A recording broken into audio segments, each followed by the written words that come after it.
ओम शांति। 15 जुलाई 2022 बाबा के महावाक्य। मीठे बच्चे, तुम्हारे सच्चे तीर्थ है शांति धाम और सुख धाम। तुम्हें रूहानी पंडा सत्य तीर्थ कराने आया है। तुम राजाई और घर को याद करो। प्रश्न: तुम्हारी किस मेहनत को बाप ही जानते हैं?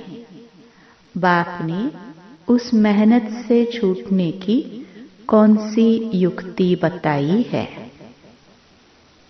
उत्तर: बाप जानते हैं बच्चों ने आधा कल्प भक्ति मार्ग में दर दर भटक कर बहुत ठोकरें खाई हैं। बहुत मेहनत करते भी प्राप्ति अल्पकाल क्षणभंगुर की हुई। एकदम जंगल में जाकर फंस गए। विकारों रूपी डाकुओं ने लूट लिया। अब बाप इस मेहनत से छूटने की युक्ति बताते। बच्चे, सिर्फ मुझे याद करो, मेरे से ही सच्ची सगाई करो। इस बेहद की सगाई में ही मजा है। देह अभिमान रूपी बड़े डाकू से बचने के लिए अपने को इस देह से न्यारी आत्मा समझो। गीत। ओम नमो शिवाय। ओम शांति। बच्चों को रिफ्रेश करने के लिए रिकॉर्ड भी काफी होते हैं, इसलिए बाप कहते हैं और फर्नीचर आदि तो घर में लाया जाता है। 5-7 रिकॉर्ड भी घर में रखो। भल बाल बच्चे भी रिकॉर्ड सुने तो भी नशा चढ़े। महिमा तो सारी एक बाप की है ना, परंतु इस समय कोई उनको जानते नहीं है। और तो मनुष्यों की ढेर महिमा करते हैं। फॉरेन के कोई आदमी आते हैं तो उनके दर्शन करने के लिए जाते हैं। बाप को सिर्फ बच्चे ही जानते हैं। एक ही बाप है जो पतित दुनिया से पावन दुनिया में ले जाते हैं। पतित दुनिया है विषय सागर, पावन दुनिया है क्षीर सागर। तो मीठे मीठे बच्चे, तुम यह निश्चय करते हो कि हमको अब श्रीमत मिली है, रूहानी पंडा मिला है। जिस्मानी पंडे हैं जिस्मानी यात्रा कराने के लिए। मनुष्य कितने यज्ञ तीर्थ आदि करते आए हैं, परंतु फायदा तो कुछ नहीं। तुम बच्चों की बुद्धि में यह ज्ञान रहना चाहिए जिससे खुशी रहे। जन्म जन्मांतर कितने तीर्थ किए हैं, परंतु सच्चा तीर्थ एक ही है अथवा 2 कहो, और कराने वाला है बाप। वह समझते हैं यज्ञ तप तीर्थ करने से भगवान मिलेगा। अच्छा, वो कहाँ ले जाएंगे? जरूर अपने घर ही ले जाएंगे। वास्तव में सच्चा सच्चा तीर्थ है सुख धाम और शांति धाम। तुम बच्चों की बुद्धि में है कि हमें सच्चे सच्चे तीर्थों को ही याद करना है। यही मन मनाभव है। बच्चे जानते हैं हम अभी तीर्थों पर जा रहे हैं। बाप कहते हैं अपने घर को और राजाई को याद करो। स्वर्ग का रचयिता एक बाप ही है। उसको हेवनली गॉडफादर कहा जाता है। इसलिए पूछा जाता है हेवनली गॉड फादर से आपका क्या संबंध है? अगर सिर्फ तुम पूछेंगे कि गॉड फादर को तुम पहचानते हो, तो झट कह देंगे हाँ, वह सर्वव्यापी है। तो यह समझाने की युक्ति रची जाती है कि बच्चों को सहज हो। तकलीफ तो बहुत देखी है ना। आधा कल्प 63 जन्म तुम आसुरी मत पर चले हो। पुरुषार्थ तो किया जाता है अच्छी प्रारब्ध पाने के लिए, परंतु तुम जानते हो अभी हमारी चढ़ती कला हुई नहीं है और ही गिरते आए हैं। कितना माथा मारते रहते हैं। भक्ति मार्ग में कितनी मेहनत की, दर दर भटकते हो। बाप जानते हैं बच्चों ने बहुत मेहनत की है, बहुत तकलीफ उठाई है। 63 जन्म बहुत धक्के खाए हैं। जैसे सन्यासी लोग कहते हैं इस दुनिया में कागविष्टा समान सुख है, वैसे तुमने जो इतनी मेहनत की, थोड़ा सा अल्पकाल का सुख मिला, क्योंकि साक्षात्कार हुआ, थोड़ा सा सुख हुआ। अब तो बाप कहते हैं बच्चे, तुमने बहुत ठोकरें खाई हैं। एकदम जंगल में जाकर फंसे थे। जंगलों में डाकू रहते हैं। इस जंगल में भी कई तुमको लूटने वाले डाकू मिलते हैं। सबसे पहले पहले आता है देह अभिमान। इसके साथी कितने बड़े डाकू हैं।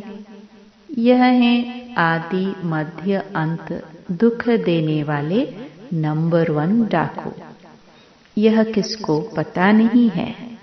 तुम कहते हो यह बड़े ते बड़े डाकू हैं। मनुष्य कहते हैं यह डाकापना जरूर चाहिए। बाप कहते हैं इन डाकुओं ने क्या तुम्हारी हालत कर दी है। एक दो को काम कटारी से मारते हैं, कितना खर्चा करते हैं। धक्का खाते खाते अब क्या हाल हो गया है। अब यह तो बेहद की बातें हैं। हाँ, आज बच्चा जन्मा, खुशी हुई, कल मर जाता है तो रोने लग पड़ते। दुनिया की हालत देखो अब क्या है। अब तुम जानते हो बाबा आया हुआ है, वही सतगुरु है। वो गुरु लोग तो अनेक प्रकार के हैं। रास्ता बताते हैं। जप तप दान पुण्य आदि करने से भगवान मिलेगा, परंतु उसमें कितना खर्चा लगता है। यहाँ कोई खर्चा नहीं। सिर्फ कहते हैं बाप को याद करो। यह सच्ची सगाई है। कन्या की सगाई होती है ना, उनको क्या पता किससे सगाई होगी। यह भी कहते हैं कि भगवान साजन आएगा जरूर, परंतु जानते नहीं हैं। वह है हद की बात। इस बेहद की सगाई में कितना मजा है। बाप कहते हैं मैं तुमको श्रीमत देता हूँ तो उस पर सबको चलना पड़े।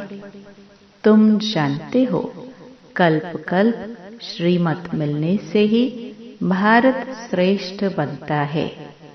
भारत को ही पैराडाइज कहते हैं। सेंसिबल जो हैं वह समझेंगे बरोबर पैराडाइज भारत ही था।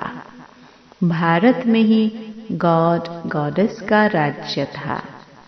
तुम उन्हें समझा सकते हो कि भारत जब हेवन था उस समय तुम थे नहीं। कोई भी नेशनैलिटी नहीं थी। गॉड गॉडेस का राज्य समझते थे। कृष्ण को ही कभी लॉर्ड कभी गॉड कह देते हैं। श्री कृष्ण का ही मान है। लॉर्ड क्यों कहते हैं? क्योंकि उनको भगवान समझते हैं। गीता के भगवान ने सबको सद्गति दी है, नाम कृष्ण का डाल दिया है, इसलिए कृष्ण का बहुत मान है। कहते हैं कृष्ण सांवरा कृष्ण गोरा श्याम सुंदर। कैसे कैसे काले चित्र बनाते हैं। काली माता बनाई है कलकत्ते की। आसपास जहां तहां काली के ही मंदिर होंगे। जगदम्बा के चित्र भी किस्म किस्म के बनाते हैं। अभी तुम्हारी बुद्धि खुल गई है। यह कौन बैठकर समझाते हैं? सतगुरु, सत बाबा, सत शिक्षक। उनका नाम है सत। सच बोलने वाला, सच जानने वाला। ग्रंथ सुखमणि में उनकी बहुत महिमा है। वह आकर सचखंड की स्थापना करते हैं और मनुष्यों को ऐसा सच्चा बनाते हैं। तुम सबको सच बताते हो। सिख लोगों को भी समझाना तो बहुत सहज है। वह अकाल तख्त को भी मानते हैं। सत श्री अकाल का तख्त है यह। बिचारों को कुछ भी पता नहीं है कि सत श्री अकाल किस तख्त पर बैठते हैं। आत्मा शरीर रूपी तख्त पर बैठती है। कितना बड़ा तख्त है। बाप आकर इस तख्त पर बैठते हैं। यह है अकाल तख्त। ज्ञान सागर बाप इसमें बैठ हमको मुक्ति, जीवन मुक्ति की राह दिखा रहे हैं। ब्रह्मांड सृष्टि के आदि मध्य अंत की सब बातें समझाते हैं। जिस बात को कोई नहीं जानते हैं। सब अपनी अपनी बड़ाई में मस्त हैं। तुम्हारी मस्ती देखो कैसी है। तुम जैसे मास्टर नॉलेजफुल बन गए हो। अब तुमको सारी नॉलेज मिली है। जानते हो टीचर पढ़ाते हैं तो साथ में आशीर्वाद भी होती है। मांगने की दरकार नहीं रहती। टीचर का काम है पढ़ाना। पढ़ना तुम्हारा काम है। तुम्हारी बुद्धि में यह नॉलेज ही फुल होनी चाहिए। नाटक में सभी एक्टर्स बुद्धि में रहते हैं ना। इस बेहद के नाटक के भी मुख्य एक्टर्स देखो। बाप भी कैसे आते हैं, कैसे नॉलेज सुनाते हैं, कितने विघ्न पड़ते हैं। अबलाओं पर अत्याचार होते हैं। कोई पति अपनी स्त्री के लिए धन छोड़कर जाते हैं, परंतु बच्चा नालायक निकल पड़ता है, जो माँ को भी दुखी करता है। बाबा तो अनुभवी है। बाबा ने रत भी अनुभवी लिया है। गावड़े का छोरा कहते हैं। कृष्ण तो विश्व का मालिक था। उनको थोड़े गावड़े का छोरा कहेंगे। वह तो गोरा था, वैकुंठ का मालिक था। जब सांवरा बनता है तब गांव में रहता है। तो कृष्ण ही अंतिम जन्म में गांव का छोरा कैसे बना है, यह तुम जानते हो। बाबा खुद भी वंडर खाते हैं हम क्या थे। अभी बाबा को मालूम पड़ा है श्रीमत द्वारा। तुमको भी मालूम पड़ा है। वंडर है ना, कितना बड़ा मालिक और फिर कितना नीचे आ जाते हैं। काम चिता पर चढ़ने के बाद फिर गिरते आए हैं।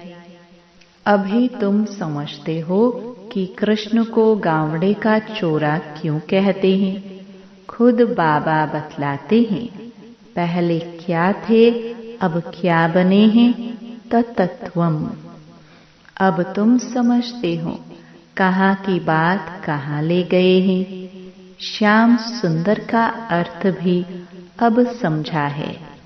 हम भी ऐसे थे, हमने भी 84 जन्मों का चक्कर लगाया है। अब नाटक पूरा होता है, अब जाते हैं अपने घर। बड़ी सहज बात है।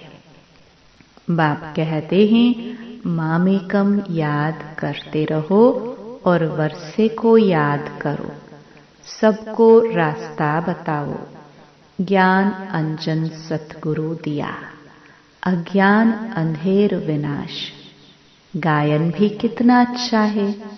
अंधेर के बाद फिर सोच रहा होता है। ब्रह्मा का दिन और ब्रह्मा की रात। तुम्हारी बुद्धि में अब सारा राज आ गया है। जानते हो, अभी हम संगम युग पर बैठे हैं। सब अभी गए कि गए अपने घर।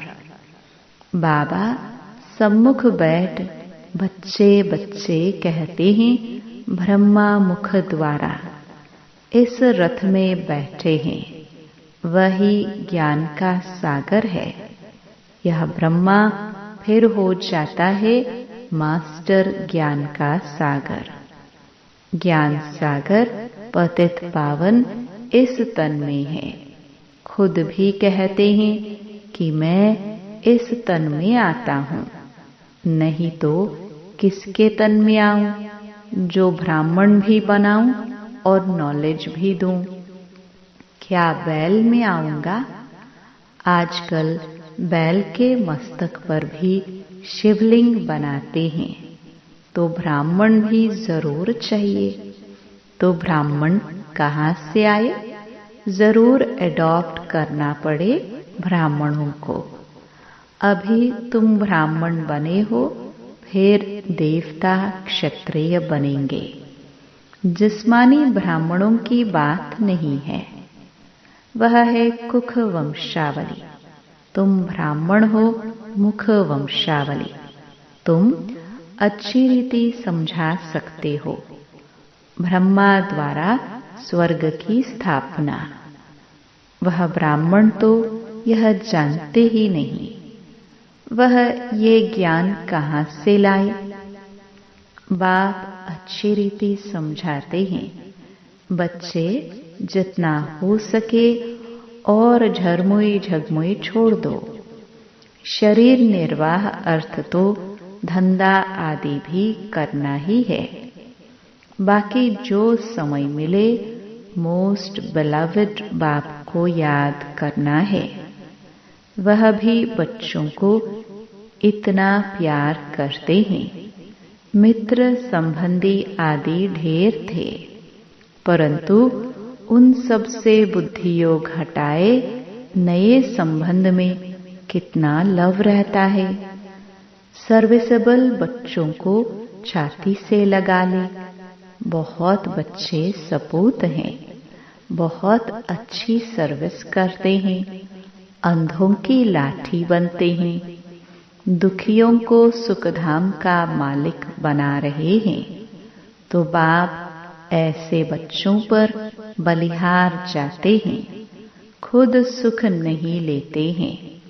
कहते हैं तुम ही सुख लो, हम तो मुक्ति धाम में जाते हैं। ड्रामा में पार्ट तुम्हारा ही है।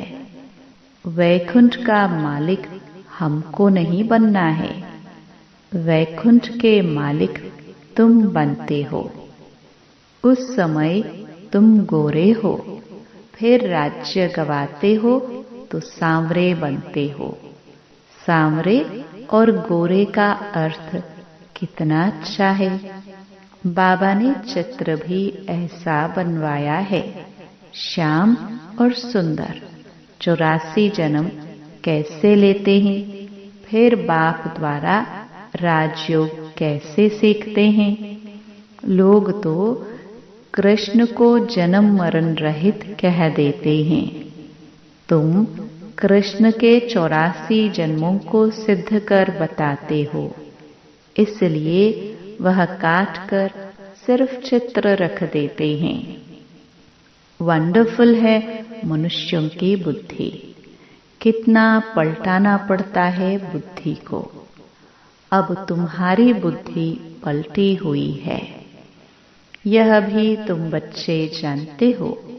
इस दुनिया की एंड है। तुम बोल सकते हो इन बॉम्ब्स आदि से सृष्टि का विनाश हुआ था। तुम यह क्या कर रहे हो? वेस्ट ऑफ टाइम कर रहे हो। बचने का कितना भी प्रबंध करेंगे, परंतु मरना तो जरूर है ही। बॉम्ब्स आदि कितने खौफनाक बनाए हैं। दुनिया की हालत देखो क्या है। बाकी थोड़ा समय है, मौत आया कि आया। कल्प पहले मुहाफिक सबके शरीर, धन दौलत आदि सब मिट्टी में मिल जाएंगे। बाकी हम सब आत्माएं बाबा के पास जाकर पहुंचेंगी, फिर अपनी राजधानी में आकर डांस करेंगे। अच्छा, मीठे मीठे सिखिलदे बच्चों प्रति माता पिता बाप दादा का याद प्यार और गुड मॉर्निंग। रूहानी बाप की रूहानी बच्चों को नमस्ते। धारणा के लिए मुख्य सार। पहला, अपनी बुद्धि को नॉलेज से सदा फुल रखना है। बाप से आशीर्वाद व कृपा मांगने के बजाय पढ़ाई पर पूरा ध्यान दे। अपने ऊपर आपे ही कृपा करनी है। दूसरा, दुखियों को सुखधाम का मालिक बनाने की सेवा करनी है। ऐसा सपूत सर्विसेबल बनना है जो बाप भी बलिहार जाए। वरदान, मन बुद्धि की एकाग्रता द्वारा हर कार्य में सफलता प्राप्त करने वाले कर्म योगी भव। दुनिया वाले समझते हैं कि कर्म ही सब कुछ है, लेकिन बाप दादा कहते हैं कि कर्म अलग नहीं, कर्म और योग दोनों साथ साथ हैं।